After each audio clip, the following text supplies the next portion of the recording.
ശിവക്ഷേത്രത്തിലും കുറുമ്പ ഭഗവതി ക്ഷേത്രത്തിലും കർക്കിടക മാസാചരണങ്ങൾ ഭക്തി നിർഭരമായി നടന്നുവരുന്നു. കർക്കിടക മാസാചരണത്തിന്റെ ഭാഗമായി ഭക്തി പ്രഭാഷണവും ലഘുഭക്ഷണ വിതരണവും നടന്നു. പവിത്രമായ രാമായണ മാസത്തിൽ നിത്യേന രാമായണ പാരായണവും വിശേഷാൽ പൂജകളും നടക്കുന്നതോടൊപ്പം ഭഗവതി ക്ഷേത്രത്തിൽ ഞായറാഴ്ചകളിൽ ഭക്തി പ്രഭാഷണവും ലഘുഭക്ഷണ വിതരണവും നടന്നുവരുന്നു. കർക്കിടക മാസത്തിലെ രണ്ടാമത് ഞായറാഴ്ചയായ ഇന്നലെ ബ്രഹ്മകുമാരീസ് ഈശ്വരീയ വിദ്യാലയം മീനാബഹൻ ക്ഷേത്രത്തിൽ ഭക്തി പ്രഭാഷണം നടത്തി.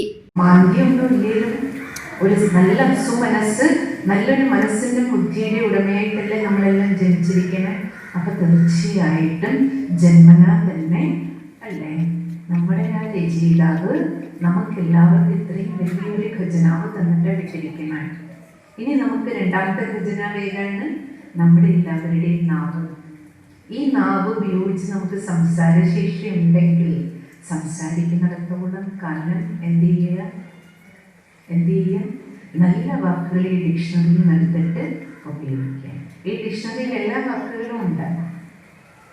പക്ഷേ ഈ ആത്മാവാകുന്ന രാമൻ രാവിലെ തൊട്ട് വൈകിട്ട് വരെ ജീവിത യാത്രയാകുന്ന അയനം നടത്തുമ്പോൾ ഇങ്ങനെയുള്ള വാക്കുകൾ എടുത്ത് ഉപയോഗിക്കണം. അപ്പൊ നമുക്ക് പുറത്തൊരാളെ കാണുമ്പോൾ നമ്മൾ ആരെ ബഹുമാനിക്കുന്നുവോ അല്ലെങ്കിൽ നമ്മൾ ആരെ സ്നേഹിക്കുന്നുവോ ബഹുമാനിക്കുന്നു, അവരെ കാണുമ്പോൾ എങ്ങനെ നമ്മളെ പഠിപ്പിച്ച മാഷിനെ കാണുമ്പോൾ നമുക്ക് എങ്ങനെ സംസാരിക്കണം, അല്ലെ നമ്മൾ ആദരവ് കൽപ്പിക്കുന്ന ഏതെങ്കിലും ഒരു വ്യക്തിയെ കാണുമ്പോൾ നമ്മൾ വളരെ ആലോചിച്ച് സൂക്ഷിച്ച് മാത്രമേ ഇരുന്ന് ഓരോ വാക്കുകൾ എടുത്ത് ഉപയോഗിക്കാറുള്ളൂ. അല്ലെ ഇത്ര ടെൻഷൻ വയ്ക്കാറുണ്ട്.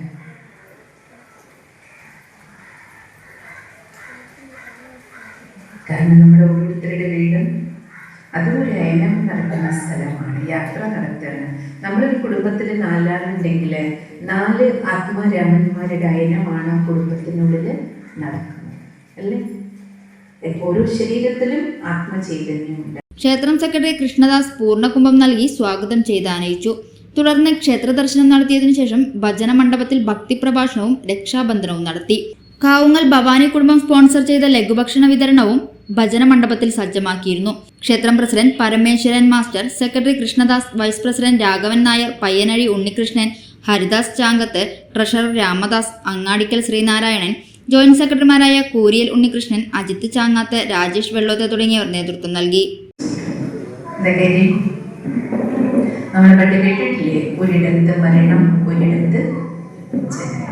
ഒരിടത്ത് മരണം, അപ്പൊ നമ്മുടെ കൂട്ടത്തിൽ ആരെങ്കിലും നമ്മളെ വിട്ടുപോയിട്ടുണ്ടെങ്കിൽ നമുക്കെല്ലാവർക്കും ഏറ്റവും വലിയ ദുഃഖം വേർപാടിന്റെ വേദനയാണ് ആണല്ലോ.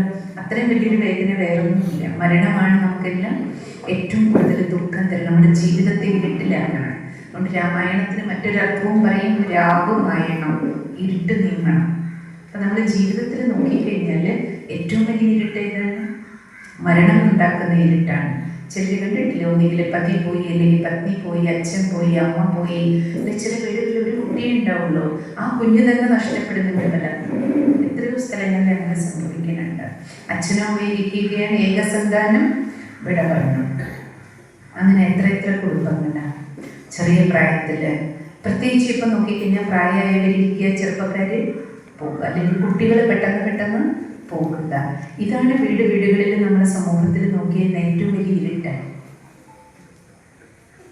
രാത്രിയുടെ ഇരുട്ടിനേക്കാളും കൂരിരുട്ടാണ് മരണം, പ്രിയപ്പെട്ടവരുടെ വേർപാട് നൽകുന്ന ദുഃഖം.